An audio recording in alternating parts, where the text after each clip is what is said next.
Hello, everyone. Welcome to White Noise. My name is Robyn, and I am your host today. We have a very special reading today, a showcase, first of many. We've done a lot of featured readings here before, but never a showcase. And I'm just, coming up with my own definition of this word, but it's like more than one feature.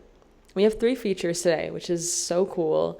And they are all queer poets, which was my theme. I was like, I want to do a queer poetry showcase. And I wanted to do it for Pride Month. But you know what? Every month is Pride Month. So here we are in July, celebrating all of our queer poets out there, especially the ones who came here. Thank you guys so much for making the trek. I know some of you guys aren't even from the freaking county. So, I'm not either anymore. But it's not about me right now. So let's just hop right into it because it's going to be a nice long event today. I mean, hopefully not too long because I know we're all a little sleepy, but it's going to be so great. I'm going to read the bios of our performers, starting with Carl Kopp, is a Kingston-based queer artist and farmhand from Missouri who believes in the transformative power of open mics, small press, and a wig collection. Preach. I love wigs. Next feature is J. Bird Artivist. I hope I said that right. Okay, sick. They, them is a silly, sensual, and loving being who infuses their vision for a more just and loving world into their artistry. They are a multi-medium artist, including a poetry and drag-less performer. They are currently working on their first poetry book and solo show. Congrats on that book. Can't wait to read it. And finally, Edie Lynn is a pseudonym used by the author to protect her privacy as a mental health provider while offering her vulnerability and story and community.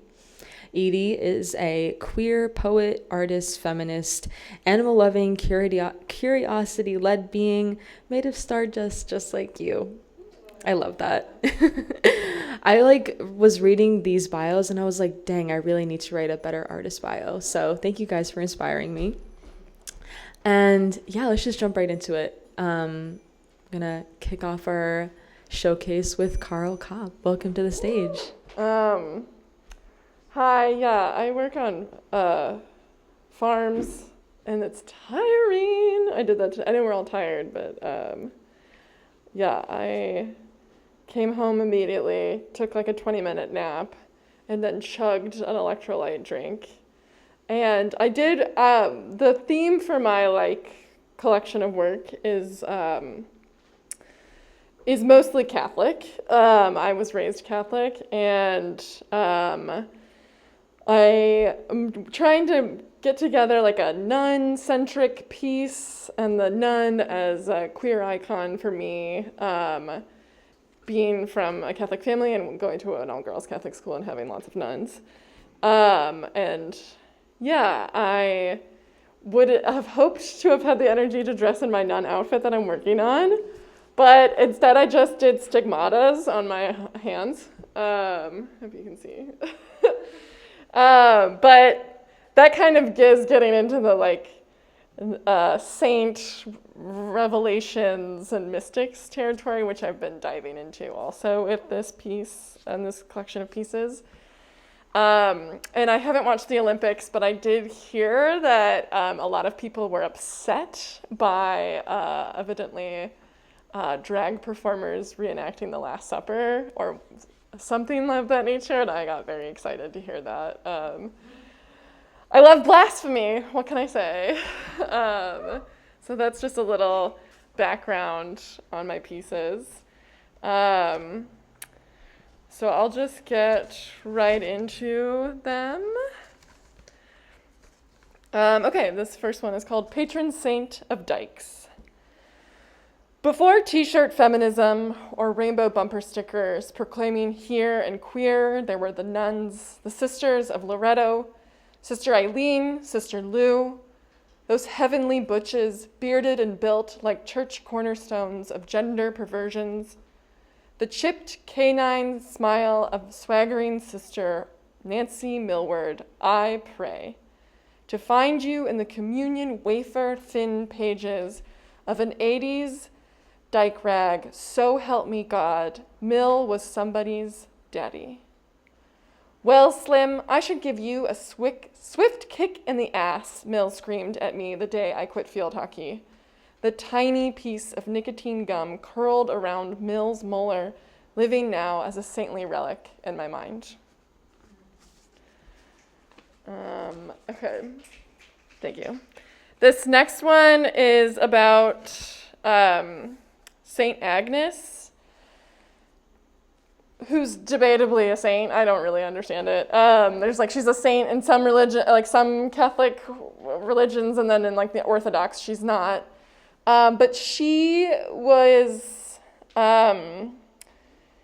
she practiced mortification of the flesh, and so she starved herself, and she did crazy things where she flagellated herself, and she had believed that the foreskin of Jesus was in her mouth when she woke in the morning. And so there's a lot of these Christian mysticisms that have border on sexual erotic fantasies of angels and Jesus. So I wanted to write a prayer of Saint Agnes, and that's what this is. Prayer of Saint Agnes. I hear the voice of Jesus, my star, my sun, to this dark world's light. I hear the voice of Jesus, my guilt, my shame, a soul revived by perverse delights. I hear the voice of Jesus and my pious revelations, my writhing on the floor, the echoes of a clinical future. Schizophrenia, they'll say. But I hear the voice of Jesus, my flesh, my desire, fathers wondering what I'm doing with the pig's blood again. I'm following the voice of Jesus, my noble longing, plaited hair coming undone, yearning to kiss the spear wound of my Lord. Yes, behold, it's the voice of Jesus, my burning pleasure. Tell me, my Lord, what do you bid of me? Take off my clothes? What will happen to me then? I shall cast off both shame and external virtue. Oh, what sweetness is this little skin on my tongue. Thank you, my Lord Jesus. For yours is the kingdom, the power, and the glory forever. Amen. Blessed be the Lord's foreskin. Thank you. And this is a little short one, but matricide.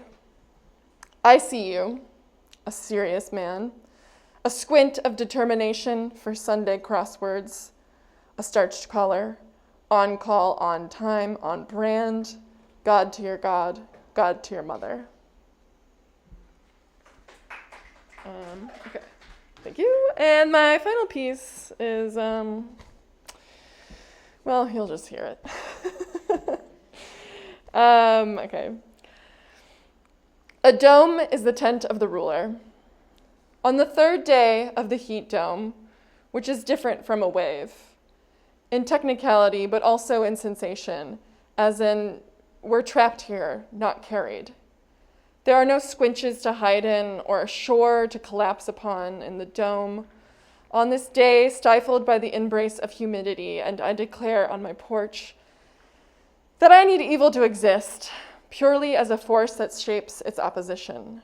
I need evil to exist because I need goodness, innocence, and love to exist. In the dome, everything is black and white. It's wet or dry, it's hot, and hell is real as the tension that composes all geometry, not as a mystical force drawing in on me, like a charming imp with summer damp skin, that I feed black raspberries, sweet and tart, and now I'm cursed with impure thoughts, because all the raspberries look like your nipples, complete with the little hairs, and I can't stop picking, and my bucket is never full because I'm damned or blessed for eternity.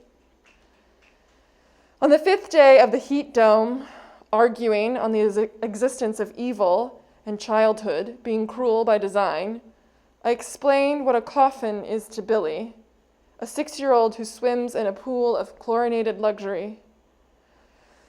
A coffin is what carries a dead body, Billy. You know, a dead body, like the bodies of children who are forced to starve or cross deserts alone, guided only by the moonlight. Ask your mother about coffins, I say instead.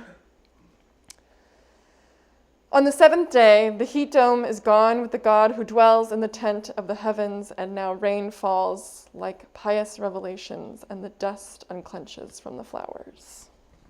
Much, Carl. I was also reading the Mystics like last year or like early this year, which feels so long ago. And my friend who's like super into them was telling me about how like Julian of Norwich and Marjorie Kemp may have had a lesbian relationship. Just debatable, but like honestly, I want it to be true, in many different ways. And yeah, so I love that. Incredible. Next up is Jaybird, Artivist. Welcome to the stage. It's like kicking in right now. So I am rallying for this moment. But also you might feel my low energy, so just putting that out there. I feel so grateful to be in a like queer poet space. The first time I mean, I've been writing since I was a kid, like when I was 12, and I was super depressed, like a lot of people who start writing poetry. But at the time I called it songs, even though it wasn't really songs, because poetry was like just way too feminine, and I was like not gonna embrace that at the time. But I've always said that poetry, I feel like, really saved my life, because it was my way of processing the stuff that I was dealing with inside and having like a place for it to go. And so it continues to be one of my processing outlets. So you'll hear that in my work that I share. Yeah, what I was gonna say, I tend to start stories and then go off onto another story, is that the first time I performed an open mic was about like 10 years ago. And I was super nervous, and I got up there and I felt really great about what I did. And then I experienced a lot of criticism. I shared a poem about domestic violence, and it was about my friend who had been in an abusive relationship and watching that as someone who loved her. And I went back the next month, and there was actually somebody who wrote a poem about me being like an angry dyke. So it was so painful and hard to find a space. And so I ended up starting to create my own spaces at some point. And I just feel grateful for a space like this. It's so important and necessary. So thank you for putting this together. Wow, thanks. So it was shared earlier that I'm working on a solo show, which is like gonna put together poetry and drag and burlesque and storytelling, things that I love, and that often in like one of those spaces, I'm told those other things like can't exist. And so obviously I've already done a drag act or more of a burlesque act to one of my own poems, but now I'm like, I'm just going to amp it up even more and do a whole fucking solo show and show you that I can do all this together. So, I'm going to share a couple pieces that feel on the theme of this act that I'm building, which is really about the journey of self-love and like loving yourself for who you are, and the challenges of dealing with family and belief systems and internalized narratives about yourself and perfectionism. So I'm just going to share some pieces that feel like on that theme. Okay, this first poem, let's see, is... Where is it? Somewhere around here. I think I just saw it, didn't I? All right, yeah. Okay, so this first poem I wrote at a writing workshop, it's called Never a Girl.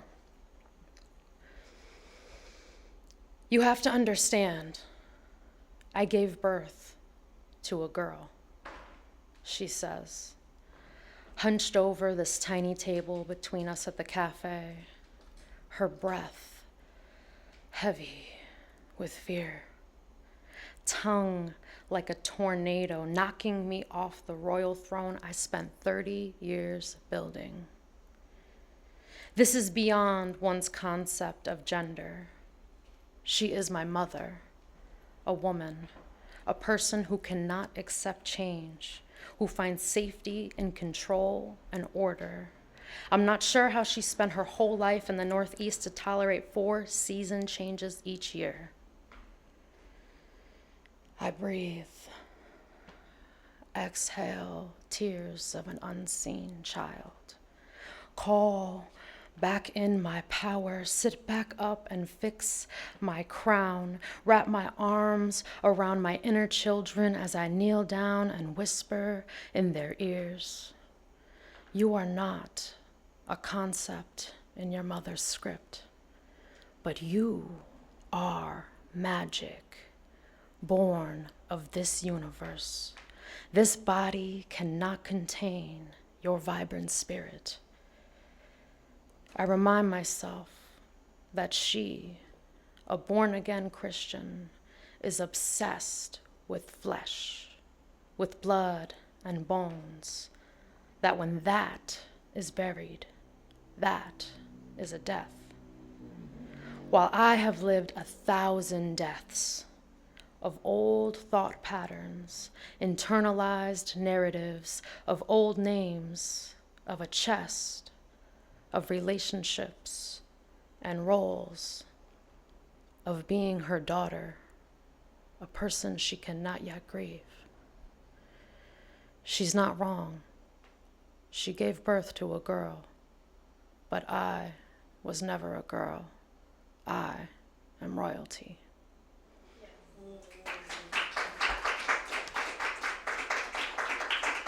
Thank you.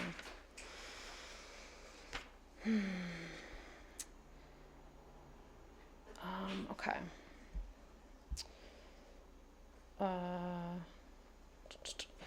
All right, so next one I'm going to read is about some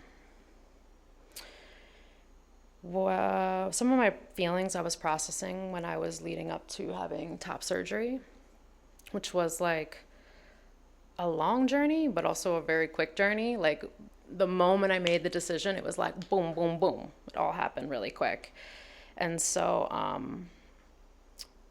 while I was processing a lot of different feelings about it, one of the things was actually shame. And it was a feeling that I didn't hear a lot about in the kind of narrative around feelings people have when they're thinking about and moving through the journey to top surgery. And so this was my way of like working through that so that I could kind of clear it and move forward. So it's called An Open Letter to My Breasts. I don't hate you. I never wanted to. Like most women, I have wanted to love my body, despite the unrealistic standards placed upon me. Want to love my skin, my pores, my shape, my waist, my thighs, my taste. I want to love you. I have tried so hard to befriend you, extending my hands to caress your curves, eyes clenched or body covered. I have never felt you and locked eyes with you at the same time. No one has ever felt you while I locked eyes with you at the same time. You are like a ghost to me, haunting me sexually, and I become a ghost when I see you. disappearing into the darkness of dim lights, tank tops, and covers, disappearing from my body. But I don't hate you. Don't blame you for being here. We are like two lovers who just don't go together. We can't force a connection where there isn't one. Can't force affection where it isn't felt. Can't force a healthy relationship. Force and healthy relationship cannot coexist, so we cannot coexist. But I don't hate you. Just need to say goodbye, need to choose me, need to love me, need to see me fully. Removing the ghosts who have haunted me, I thank you for the safety you have given me in such a cruel society. I never hated you, but I couldn't love you, which meant I couldn't love me, and I need to love me whole. Me minus 2 parts equals whole, equals self-love, equals embodiment. I never hated you. Just need to say goodbye. In loving honesty, Jaybird.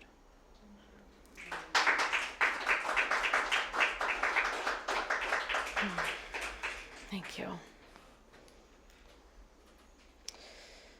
I got 2 more. I was wondering if this could get a little raunchy. Yes. Okay, I'm getting a yes. Cool. Okay. All right. All right. So this I wrote, the writing prompt was something you never expected to do regularly in the name of love.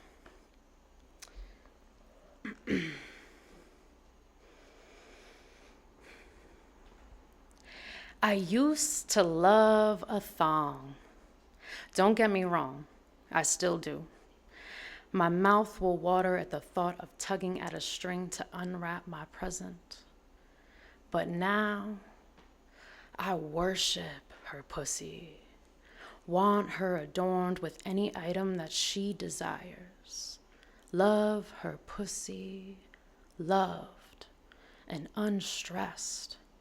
So I fold each pair of her underwear, remove the ones that are ripped and overworn. First, I fold it in thirds, then in half.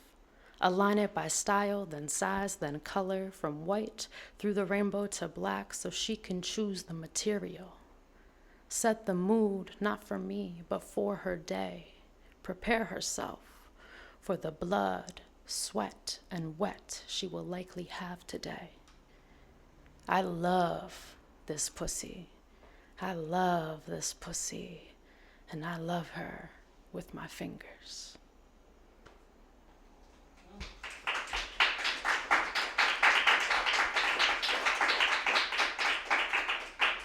So that's about folding my partner's underwear, in case you didn't catch that. Okay. All right, so I'm going to end on this one. It's a love letter to my younger self. And I did a video of this, actually, this poem, with a bunch of pictures of my, from my childhood, and it's on my YouTube. But this, so it's called For Every Queer Kid.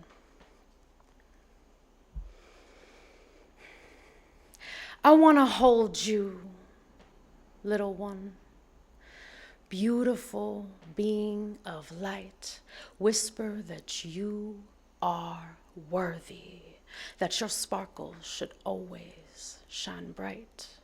Repeat it in your ears until the narrative of self-love becomes your favorite bedtime story, until you sneak out of bed to reread it over and over again with the nightlight from the hallway.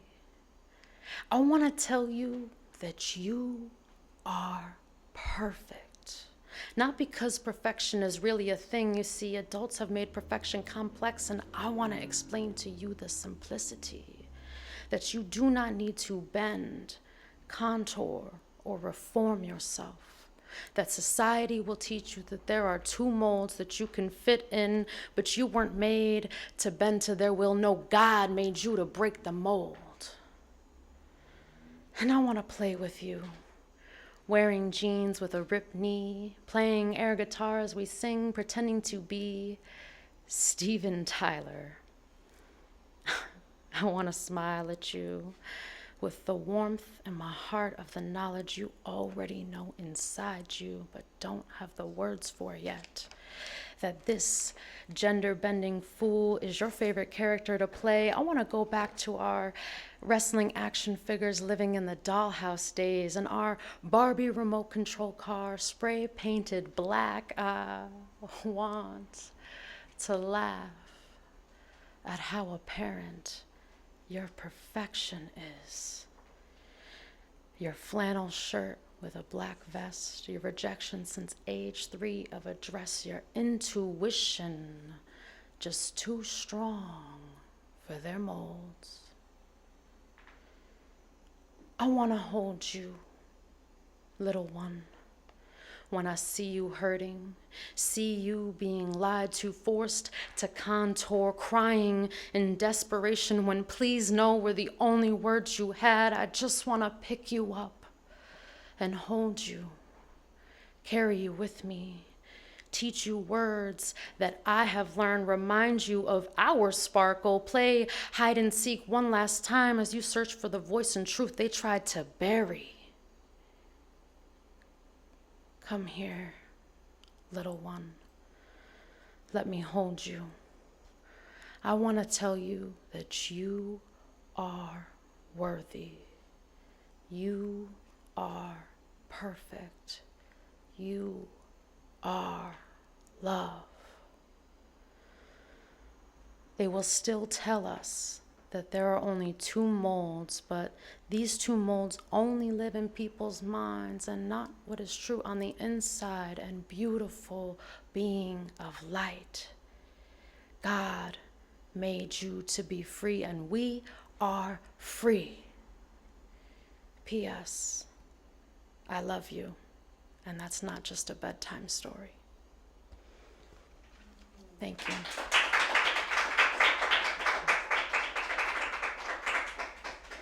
Moving. I know we all felt that. I really, truly appreciate your honesty, and I am so glad I could hold a space for that and for everyone here. And,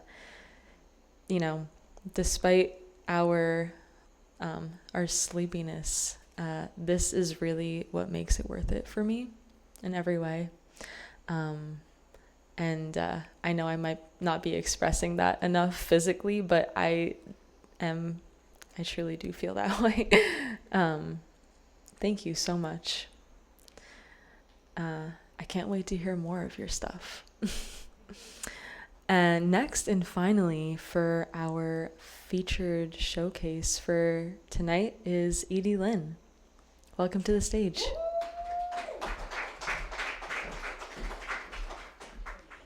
I go by Edie Lynn. I wrote a book. That's kind of cool. That's amazing. Thank you. The space is super tender and sweet, and I'm really grateful to be part of it. Thanks for having me.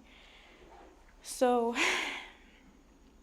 the book is called Jesse's Girl, and Jessie was a dog that I had when those terrible 12 years, 12 years of age, not the greatest time in my life. Okay. So Jessie was a dog that I had, and this poem is called Jesse's Girl. In middle school, my best friend was my dog. My daily gentle greeting had paws and a tan patch around his eyes. Leash in hand, we trauma bonded up the mountain behind our house, whispered what it felt like to be disposed of by our families. Him out of a moving vehicle, me out of my mother's marriage. Our steps synced in familiar patterns and shared wounds. I miss him most when my 12-year-old psyche seeps into my sleep and then pours into my morning coffee. And then again it pours through my shower head. And I'm wondering why I'm standing in the mirror, puffy-eyed, naked, and I never forget to shave, but I forgot to condition my hair again. I searched the shelves of the bookstore for how to be more assertive, less anxious, how to use my empathy, how not to cry every day. I don't always allow their actions and the words they let leave their mouths belong to them. They didn't listen to them in their head before they spit them out at me. But rather than accept that those words belong to them, I want to learn how to fix how I respond. To fix it like there is something broken inside, like there is something wrong in here because of the way they shaped their words into weapons out there. Like I need the tools and instructions to get in there and do some heavy lifting. If I arrange the insides in such a way, I can protect this body and my dog from future occurrences. If I pile up enough witty comebacks in this spot, they will not be able to blow me over. There is no pretty way to tell you they killed my dog. Thanks, guys. Should have given you a trigger warning on that one. Okay, so the next poem is about having a crush on a girl in middle school while also going through a lot of trauma and messy things. And sorting that out. It's called It Was Not Me. When I thought it was me, I was going into 8th grade. I sought the attention, affection, and protection from a girl who was just as I was, who had experienced just as I had.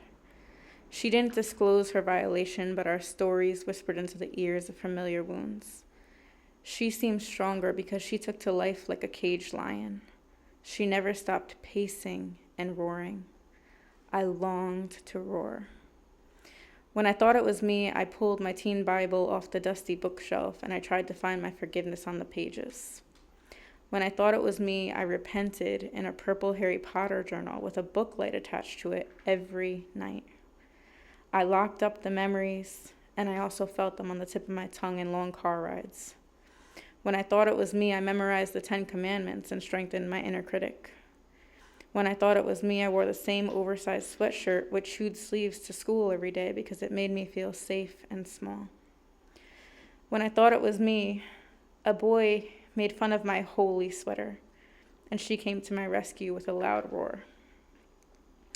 When I thought it was me, I did not point to you.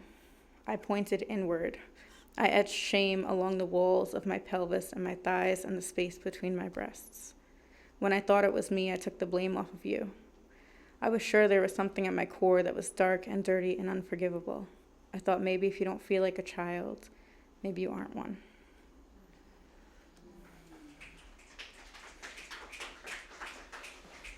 Just light, easy poetry, you know? Okay, we're going to soften it up. Now I'm going to read you a coming out poem.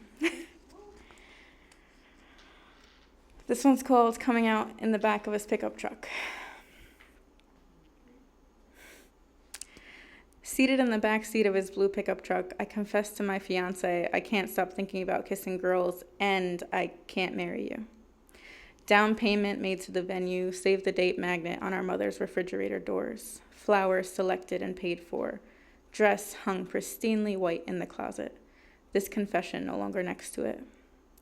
Aspiring to be so damn traditional.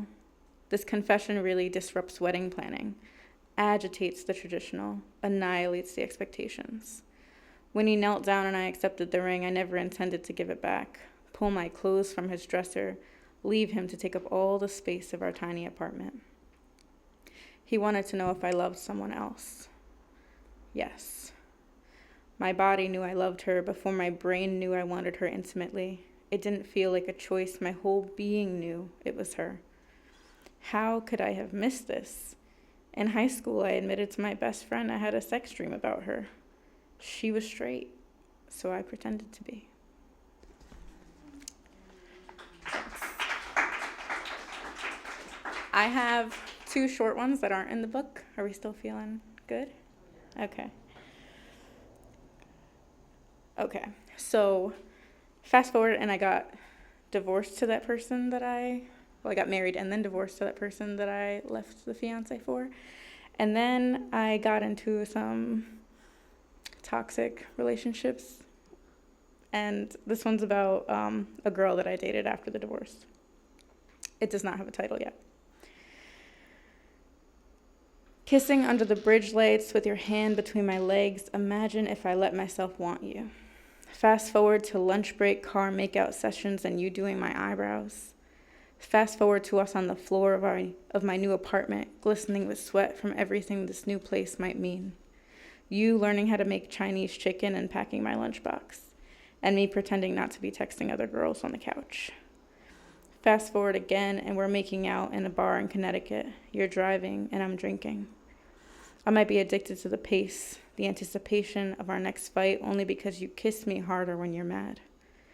To the control because you so badly want me to tell you how my love feels over for you more than anyone else. And I, my love, keep handing you empty cups.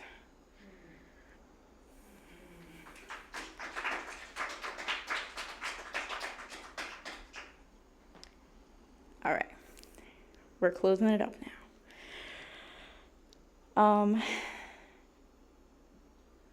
This one is called Mantra of the Day. Mantra of the Day. Nothing is against me. Not the universe or some god sporting a long white beard. Not the below zero weather or the car that will not start. Not the person in front of me at the coffee shop ordering for the entire office or my mother. Nothing is against me. Not even my mother. Not the credit card companies and how they keep increasing my limit and I keep spending because Target. Not the grocery clerk who told me my coupon was expired the one time I remembered the coupon. Not the crack in my phone screen or the scuff on my new black boots. No, really, nothing is against me. Not the increase in prices, not the radio station that played my wedding song as I got in the car, recently divorced, finger still tender, where the ring once fit. No, nothing is against me.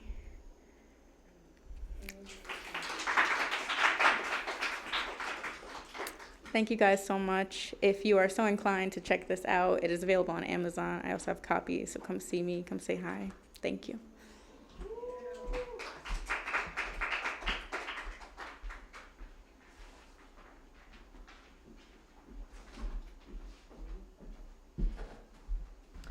Thank you so much, Edie Lynn. And let's have another round of applause for all of our performers.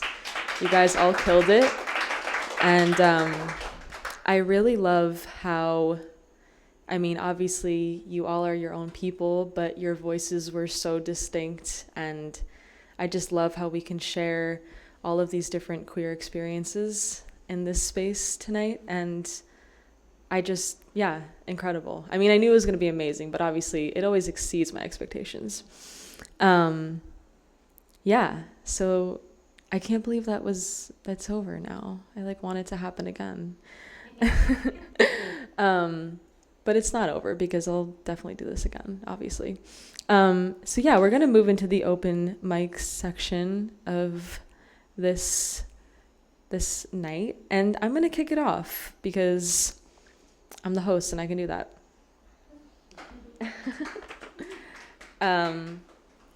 So for any of you who haven't heard me read before, I only pick stuff to read typically that I've wrote since our last open mic. So this is all new shit. This first one is, I'm actually not going to explain what it's about. It's about my family. It's called The Bells. Head buried into pillow, stripped of sheet, the sound of her voice saying death, reverberating in my ears like a church bell playing at the end. His hand resting on the small of my back as I sob into stained cotton, stained with our sweat and stained with our love, and now stained with my tears. As I tried to hate what I love because it is caustic and abuses that which also loves me. What is love? To me, love is loyalty. To me, love is my childhood, all a memory, like the distant ringing of a bell at the end of its song. Thank you. This next one is called Out of Sync. I don't know what it's about. I kind of forget it. Out of sync with this calendar of exhaustion, even my body confuses me. Sometimes it's the smallest things that sound like the biggest alarms. The way someone walks across the street, the way my fingernail clicks on the screen. Out of sync with what makes a difference. Caught in this spiral of doubt. My only excuse is my period, and even that I doubt.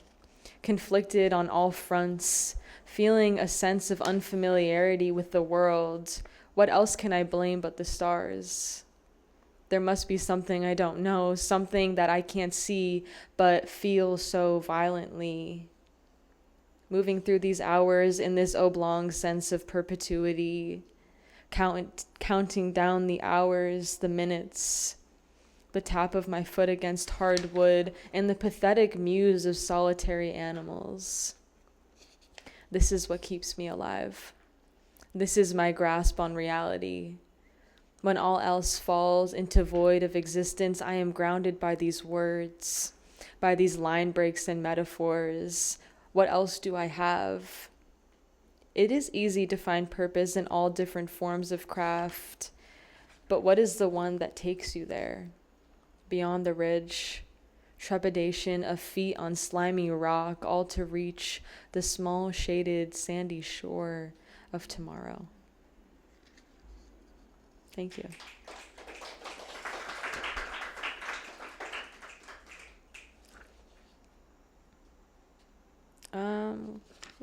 I don't know if I'm gonna read this. Okay, I'll read it. This one is called Mess. I wrote this yesterday. I'm like, what is today? I wrote this yesterday. This is what a Sunday feels like. Fragrant synergy with my mind's body, crave something buttery. A terminal illness of serendipities. She says, what do you mean? But isn't it clear? My body is transported over a river, and for some reason, it's like a different reality. What do I mean? I am trying to settle in land paved and plowed. I am trying to settle my restless bowels. I am determined to make it work. And all without telling you. Why must you lie in the background of everything? Why must I reflect when you likely don't care anyways? I don't doubt you miss me. I don't doubt it. Unbridled love, a sycamore tree, solid and stoic and standing there long before and long after me. My house a mess, an utter catastrophe. I am not pleading for your love, I'm just asking where it went. Why so quickly? Why has it left? Thank you. I was only going to read those, but I promised I would read this poem I got published, so I guess I'll do that because, you know, I'm one to not keep my promises. I'm just kidding. I obsessively keep my promises, so I'm going to read one of them.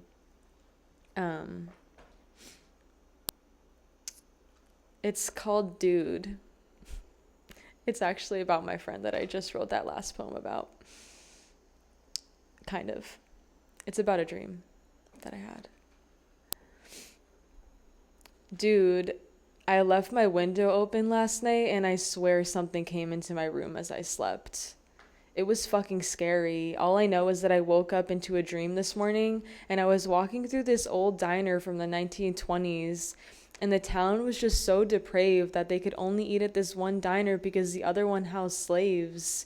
And one woman sitting down led me through the building, which was actually kind of a house, and it was unnerving. I don't know why, but it was. And she opened a door into another door, and opened that one into another door, and opened that one into another door, and opened that one into another door that was zebra striped, and opened that one into another door, and opened that one into a room with a small girl sitting on a bed, and it was herself as a young girl. She stood there with me and asked her questions I can't remember, but then she disappeared, and I was there all alone with her. She asked me who I was, and I said I'm a friend of your mom. She said that's not my mom, and that I have weird eyes, and that I'm a slave too. She rolled around on the floor, and I told her to stop sticking her ass up, and she giggled. She said, I have an egg just like yours, and reached into her backpack and took out an egg covered in leopard print fur, and I said, oh shit, that is a smaller version of my egg. Then the egg began to grow. First into a regular-sized egg, then an avocado size, then bigger and bigger until it turned very phallic, and we both looked at each other and giggled. And it kept growing until it turned into Christmas lights. I didn't comment. I just plugged them into the wall and screamed. This is when I woke up and felt like something was in the room with me, but, I forgot to tell... Wait, not reading that. Sorry. Skip past. I revised this poem like 20 times, but I'm not going to read that part.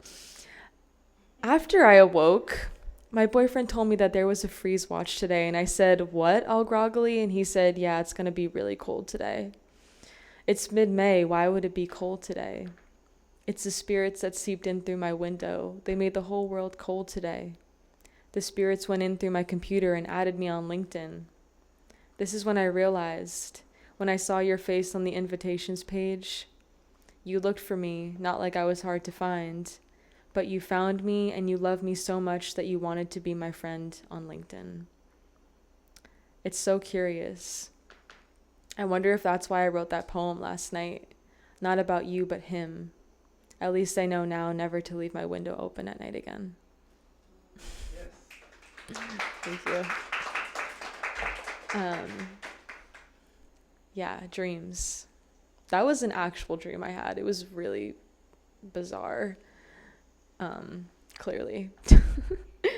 Yeah, so next up on our open mic list is Peter Camilleri. Themes in this story and other toxic relationship stories, stuff like that.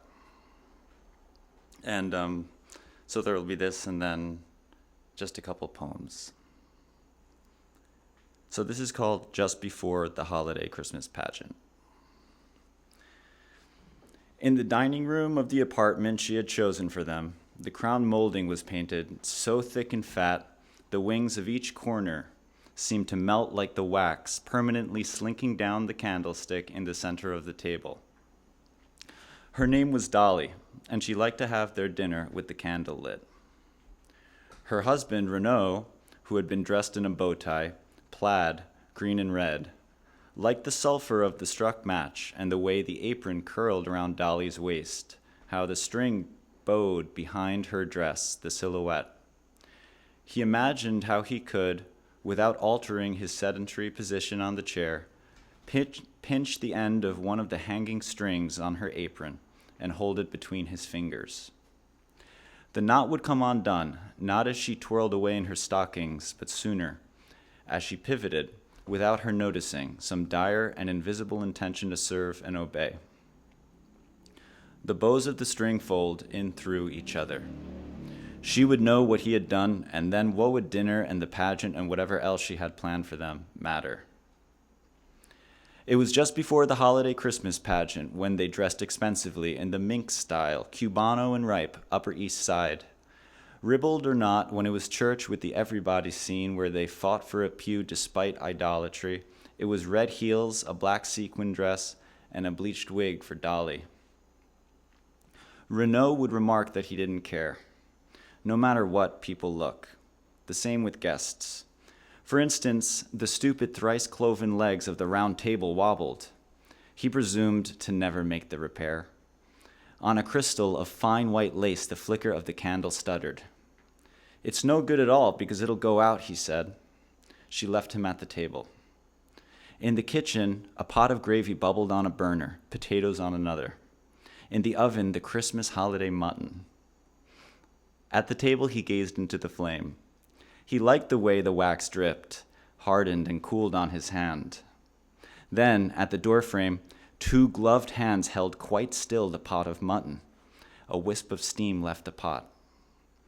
Dolly about-faced and made for the kitchen to return the pot to its proper place on top of the grills of the stove, where it could not leave a mark because otherwise, on the table, it would have burned the white linen cloth had she placed it there, because Renaud had not prepared a wooden block to first cover the linen, which could have salvaged the cloth from the heat of the pot, had she not been able to bring it away, but he hadn't covered the linen.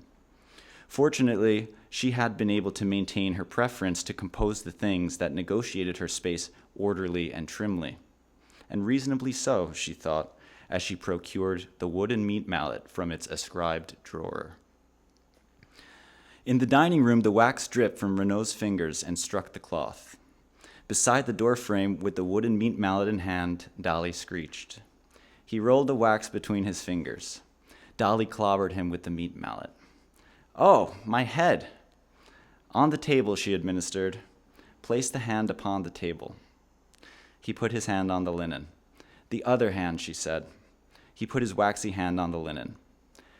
At that particular moment, she could not prevent herself, and she clobbered him with the meat mallet. "Oh, my head!" First, she said, pull aside gently the linen, for its protection. First, pull aside the linen, she said. He began to uncover the linen tablecloth. With the other hand, she said, and held the meat mallet. With the other hand, he sequestered a part of the table bare of the linen and placed on it his waxy hand. She returned to the kitchen with the meat mallet. Items she owned belonged in their proper and respective places. The water in the pot of potatoes was boiling, but instead of then equilibrating the also cooking succotash, she went to the bathroom, sparsely as would have the refuge heart of a nun in a flowery apron, and, without appropriating the mirror even an angle of thought, she opened the mirror and procured a tube of ointment. She knelt beside him in the dining room and applied the ointment to his hand. "The ointment, quite cool," he said. "There is roast mutton and baked potatoes with a side of corn succotash, readily prepared," she said, and left. There's only a little bit more of this. From down the hall over the kitchen threshold, she peered back at him, removed her apron, and carried the tray with the roast mutton and baked potatoes to him. She set it down, lit a match, and the candle lit the room. "Where are the napkins?" she asked. He looked at the table. "Are the napkins not here?" He looked at the table. "Napkins for a special dinner?" He still looked at the table. "No napkins on the table to protect the silverware and wipe us clean," she stated. "When we eat roast mutton, the special napkins are requisite. The roast mutton is special. It is requisite to use the special napkins." She continued. "When your mother lent those napkins, she specifically stipulated the condition they be used especially for special dinners. She insisted they not go to waste. She stipulated it was those specific conditions, special dinners. But then the dinner can't be special if the napkins are not there, and this dinner was supposed to be special. And now that the silverware is contaminated by the filth of this dirty table, and the beautiful special napkins have gone to waste, I will neither the roast mutton serve nor the potatoes baked. The occasion has been compromised. The occasion is ruined." She picked up the tray, returned to the kitchen, and set it on the counter. Then she carried to Renaud a pot of corn succotash, out of which stuck a serving spoon. Renaud swirled the spoon and lifted some corn succotash. It dripped off the spoon in a splattered mess on her plate. She set the pot itself in front of him. Then she began to eat. "Oh God," said Dolly, "we have forgotten to say a prayer." Renaud returned the spoon to the pot. She reached for his hand. He gave it to her. She spoke a prayer. "Oh God, thank you for giving..." "Oh God, thank you for giving me Renaud, and for bestowing this meal of corn succotash, and for the Christmas holiday, thank you so." Then she began to eat again. Renaud pulled his seat closer to the table and said, "Corn succotash is useless to me. This succotash is useless." Then he took the spoon, reached for the pot, and picked up some corn succotash. It exceeded the spoon. It dropped off the spoon and back into the pot. "Be careful not to waste. At all costs, waste must be avoided," she said. He coughed. "When you cough, your mouth must be thoroughly shielded. Otherwise, the dinner will become spoiled," she said, and resumed eating. He dipped the spoon into the pot, brought it out the pot, and suspended it over the candle. Grains of corn succotash slipped off the side of the spoon, hit the candle, splattered against the cloth. She stopped eating. She reached for the spoon and struck it rapidly against the table. The succotash flew all over the table, on the plates, the pot, the floor, even almost struck out the candle. There was precisely no single piece of succotash on the spoon. With his good hand, he gathered it on the tablecloth into a pile and pushed and slid it off the table.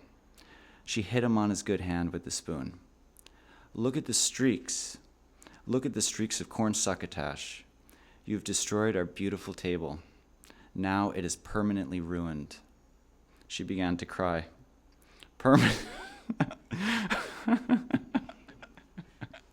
Permanent. So permanent, she noted. He walked out the dim room, dripping pieces of corn as he went. She followed him through the hallway and to the sink where he washed his better and worse hand. She watched him watch the water wash away the pieces of corn. Just 2 more paragraphs. As he returned to his seat, she removed a rag from the hook, brought all the corn succotash in the sieve to the garbage. She brought the rag to the hall to clean the pieces he dropped. He watched her in the hall, where she knelt in her apron tied at the back. He examined her movements carefully as she scrubbed the floor. The succotash had been trekked on, and streaks and splotches marked the hardwood floor.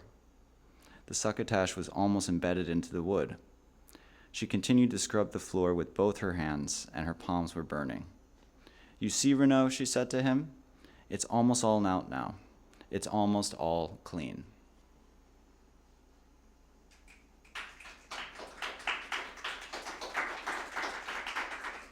Thank you for bearing with that reading. And here's just 3 sort of short poems. This one's called The Contender. If from behind a mottled veil cries nada, languorous, spry, ennui, my love, lacks a trail, yet's formful as your thigh. If in the night the sleepful day falls dimly through your sighs, limber quick it waits to gain ennui, that melodious lie. And if like when the heaping bones from your pillow reply, ennui, you cur, you dog, ennui, you, I hear, remise.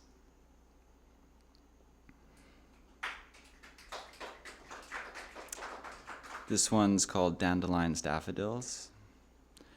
Oh, bind me blind of these repetitious rhymes. Each word's occurred, stample stomped and used. This ribcage poverty prostitutes itself over against itself again and again. The expired lines of dandelion fuzz remind the mind of sun-glared classrooms in summer school, of the condoms they tied to the doorknobs there, drooping like daffodils in bloom.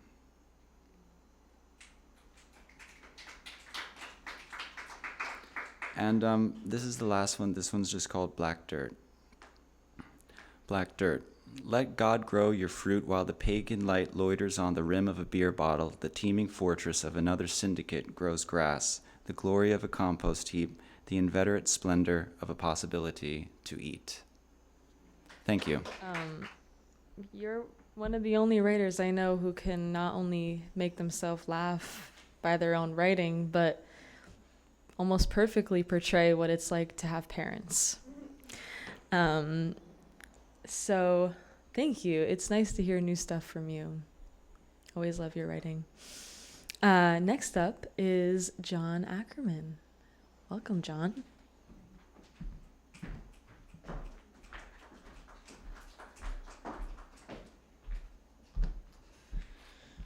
I think I'll stand for this, yeah. I just got back from a flight to Alaska. And stopped in Chicago. Saw some great art in the museum. Saw this giant Brachiosaurus statue. It's pretty awesome. Apparently the skeleton it was based on was found there like near Chicago. And yeah, it's huge. It's like 150 feet tall. Can't even imagine it, an animal that big. It would eat me. Anyway. Yeah, as an appetizer. And then the giant chickens for dinner. So thank you all for coming and for reading and for just being here and for doing camera work and sound work and introduction work and all the featured writers, thank you. And Peter before me, thank you. And whoever else is going to share, thank you. This is a poem that I wrote while I was sitting in a booth in Westwood, New Jersey, selling some paintings and photographs that I've taken and painted, and just projecting my attention out to the people and then projecting it inward into my inner world and kind of going back and forth. And yeah, it's called Westwood. The pretty girl's glued to her phone. I wonder if she'll find it. The lemon jocks sip themselves through straws as the metal flowers stop the light breeze. Something feels just right and just wrong. Familiar, but different. There's not enough of one and too much of the other. The scales slide and I hide behind my mind. I veil my deep desires behind propriety. Fuck me gently, baby. I can't get enough of your ghostly touch. The girl glides by again, still seeking for what she might find behind her screen.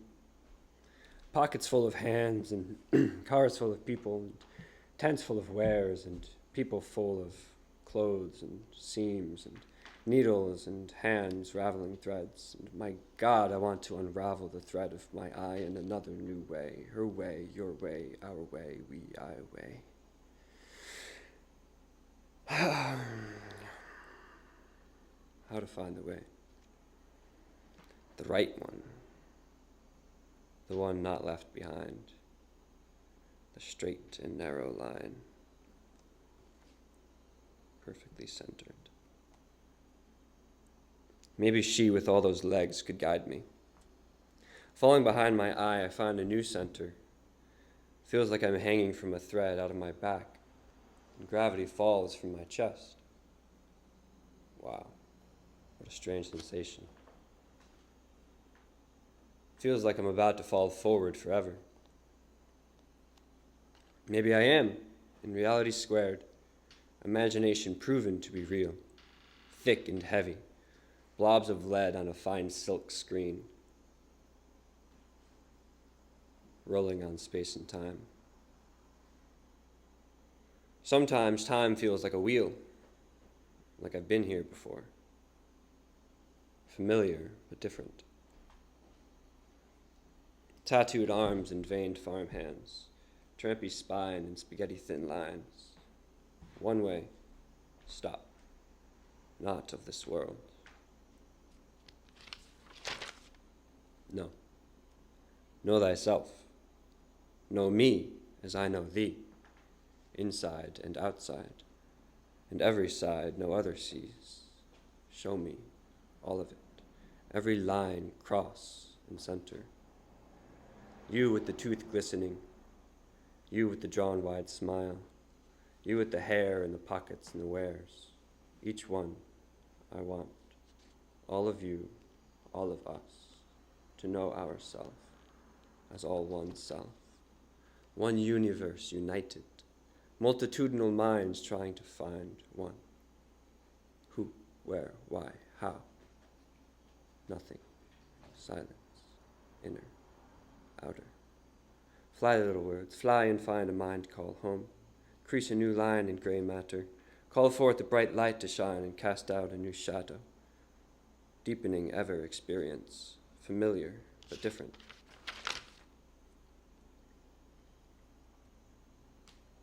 Somehow, Nothing ever stays the same, and everything's always changing.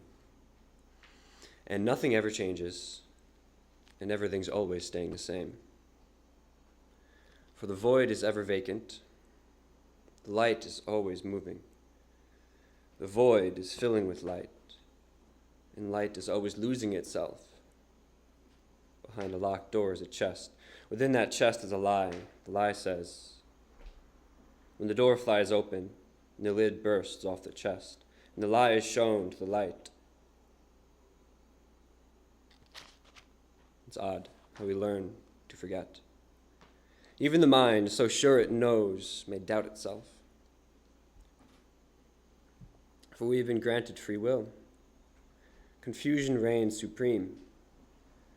Men play God and God plays man, and nobody remembers the score anymore. Everyone must improvise.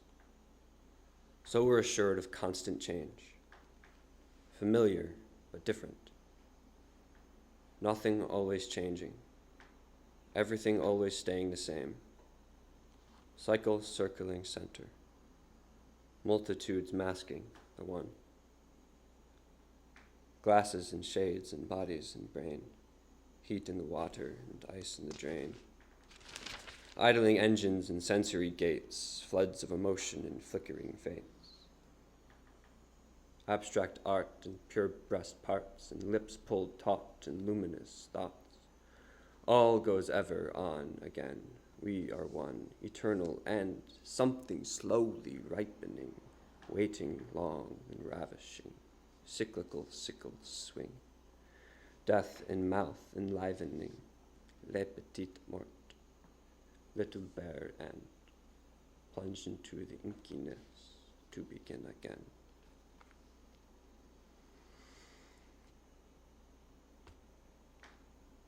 That's Westwood.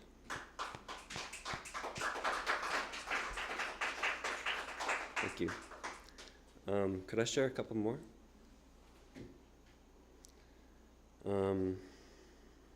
There's another back here I want to find. It's sort of bittersweet. I've been feeling very bittersweet recently. Also umami though, which is nice. And sour. And, all the stuff that one does. I guess. I can't find it. Where is this thing? Aha, there you are. That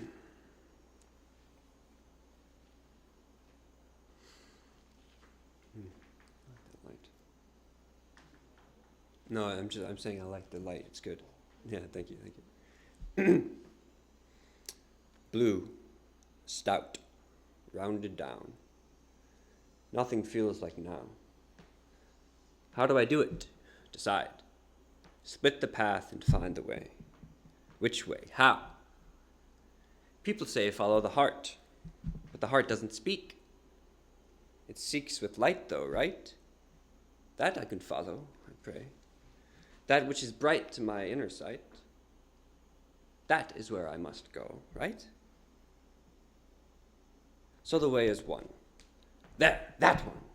I know, I trust, I see, I will be there. Amen. Awo. Again. Blue stout raining down. Nothing feels like house. How did it happen? Split, thunder, lightning. Which way? How? The clouds, they say. They're too large these days. There's too much heat being created by all the people and the buggies and the square boxed things and the run, run, run blings and the ha, ha, ha, and they say it's the healthy way. And I'm going down the drain and I wish to never be there again. But then it happens. The blue spout is raining down. Everything feels like rain. How? Why? I don't know. It just is this way on this planet, in this frame. We live on an earth where water is round and round and round, and it splits and seams and freezes and rises and falls and is still center here, now, the way is, and I'm, and you're, and we're, and there, and he's and she's and everyone's and no one's, and it's all just happening. It's that. Okay, and I have one more on my phone I'd love to do. I was actually improvising a bit there at the end. I really enjoyed doing that. Just kind of following the same form as the poem, but letting it flow out, if you will. All right. This is sort of a conception of life, and how to say this? It's sort of a mythology that I made up about what happens after this life and what is, a different frame of imagining about what could be than sort of the typical ideas that I've seen.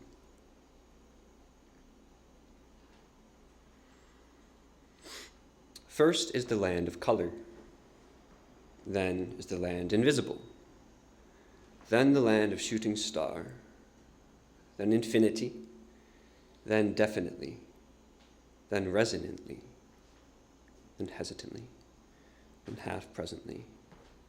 Then lean. Then fall. Then snap back. Then snooze. Then snare. Then snail mail. Then chain link. Then war, then peace, then trees, then soil, then dirt, then sleeves, then worst, then best, then queen, then first, then Philistine on the screen for your view, pleasure for tuning in, rhythm, swing, trat-tat-tail, trombone, baritone, trumpet, French horn. Eventually, those last 4 lines will be accompanied by the instruments that I named. I was just imagining it in my head. Yeah, that's it. Thank you all. As expressive as ever. Just totally love that about your poetry, how it just like comes out of you instead of it, I don't know. Like the poems are inside of us, but they come out of you, and it's really beautiful. Last on our list is Callie McKenzie. Welcome to the stage.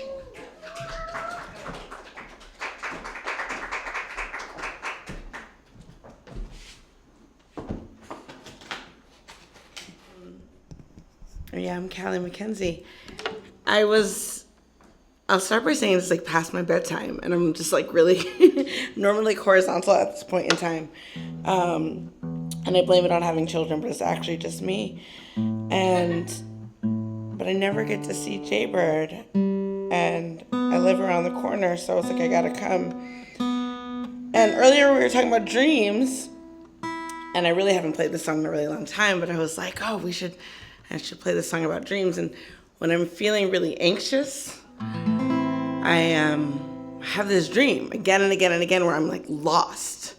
And like I can be like lost trying to find my car, or like lost in a hotel, or like lost on a Navy ship, which I've never been on a Navy ship. Like I've watched NCIS, but like I've never been on a Navy ship. And so like I find moments when I'm having this dream again and again that like I have to like check in and be like, what's going on? So that's what this song is about.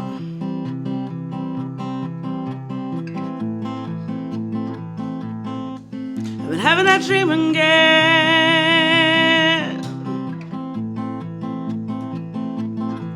I'm lost and wondering, and I can't find my way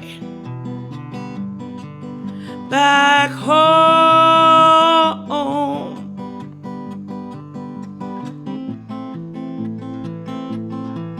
I gotta be careful now.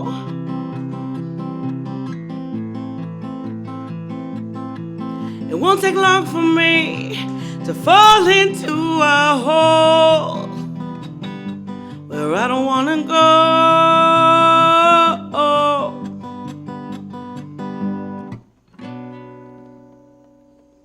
I'm standing on a ledge. I'm looking over the side. I got no business standing here.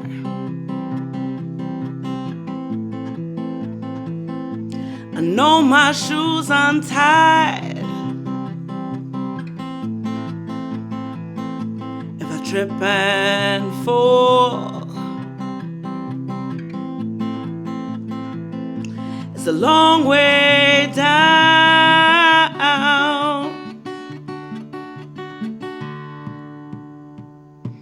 I don't know that I'll get out again.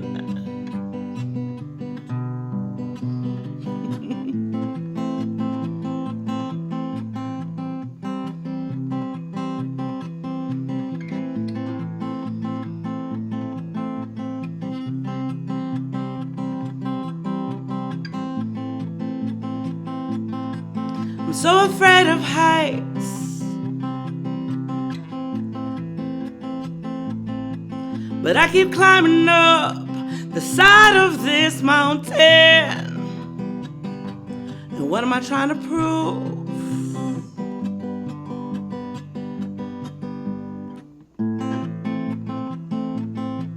The air's so thin up here. I cannot catch my breath. I begin to fade away.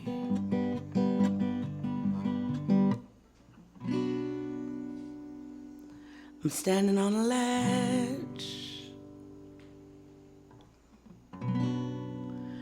I'm looking over the side. I got no business standing here.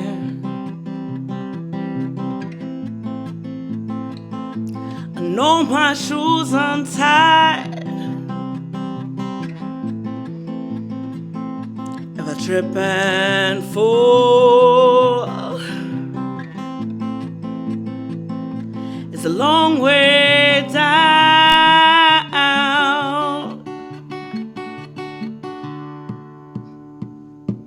I don't know that I'll get out again.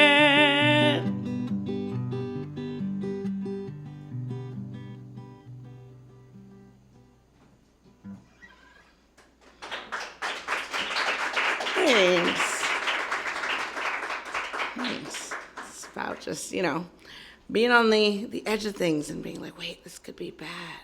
And then obviously my dreams were like, yeah, you're nervous about this. All right, I guess I'll play one more if that's cool. This one is a song I actually just released on my album that came out on Juneteenth. I wrote this song when I was in a really, really, really, really dark time, like super dark time. I lost a friend early last year in like really terrible, horrible ways that I won't get into in this moment because it like still makes me feel sad.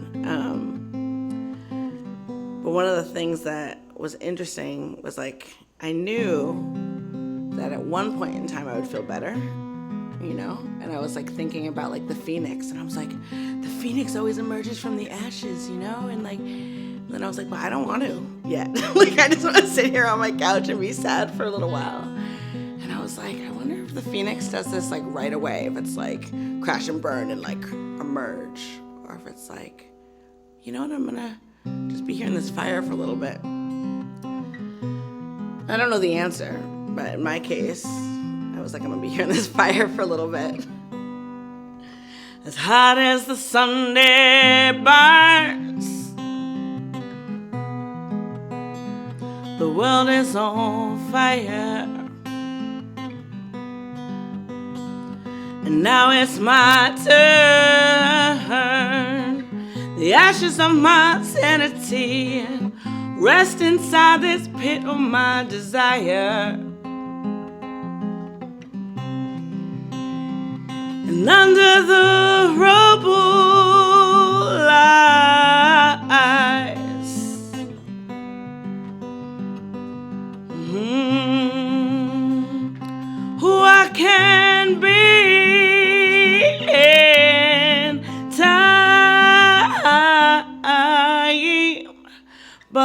not there yet. No, no, no, no, I'm not ready.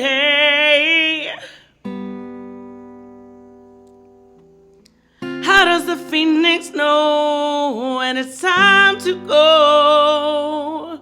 When it's time to go and fly out of the fire.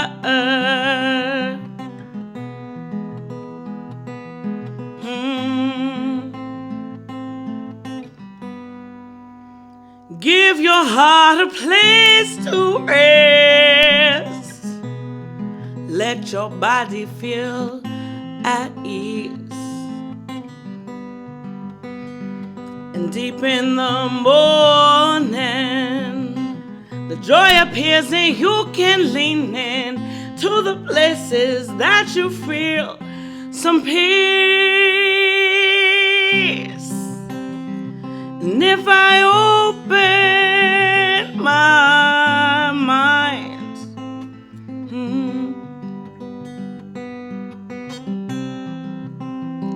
well, I will learn to live and not die. But I'm not there yet.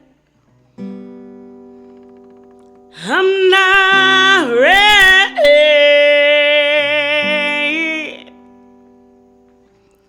How does the phoenix know? How does the phoenix know? How does the phoenix know?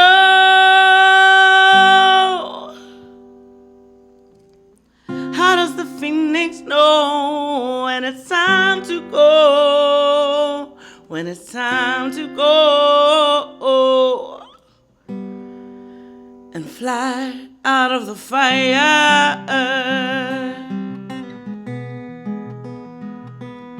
The fire.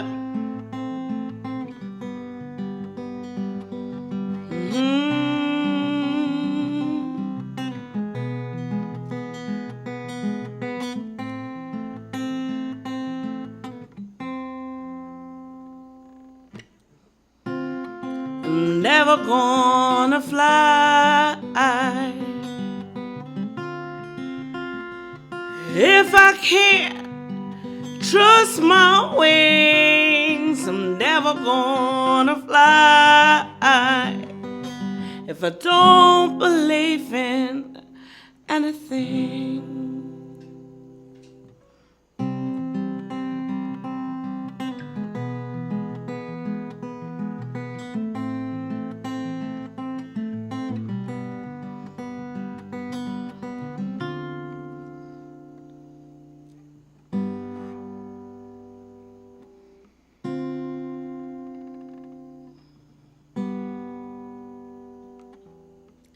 How does the phoenix know when it's time to go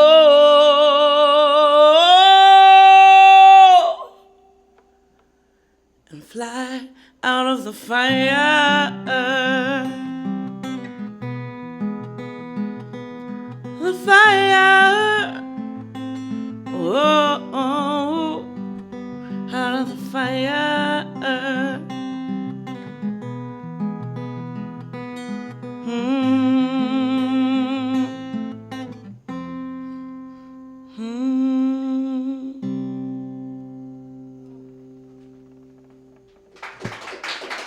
Thanks. Yeah. I'm Callie McKenzie, if you feel so inclined. I like the way that someone said that earlier. You can look me up on all the places you stream music. It's MAC, not MC. Bandcamp is my favorite, but, you know, you all can go to the other ones, too. Cool. Yay.